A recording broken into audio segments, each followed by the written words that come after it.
conditions.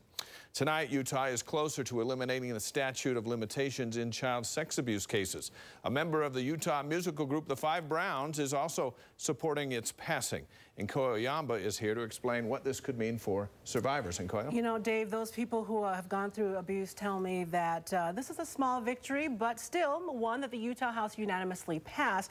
If HB 277 becomes law, time will not limit them when they seek restitution. It took me over 15 years to be able to talk about it with my siblings, even the very people closest to me. Deandra Brown hopes others will not have to wait for the relief she says can be difficult to find. I can't help but think of the little girl that I was, and it makes me even more excited to look at my little 4-year-old daughter and know that, heaven forbid, anything should happen to her, that she'll be protected under the laws of this great state.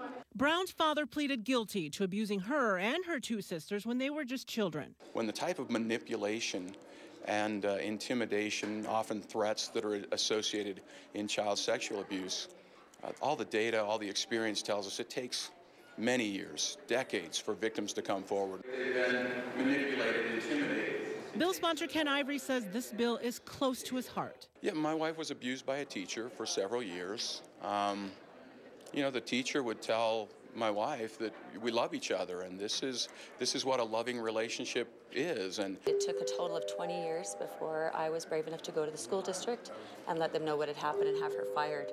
Meanwhile, she'd been teaching all that time. And those survivors say this change would give them more than time. It would give them courage and hope, so that they can finally come forward and seek the restitution and help that they need. And by eliminating the statute of limitations, lawmakers say the burden of proving damages in civil suits still goes to the survivors. So there's just a lot happening on Capitol Hill for sex abuse survivors, Dave. Nkoyo, thank you. Another bill that supports the rights of abuse victims gained speed in the House today. HB 345 unanimously passed, giving the state school board the authority to permanently ban someone convicted of a felony sex crime or either obtain or renew a teacher license.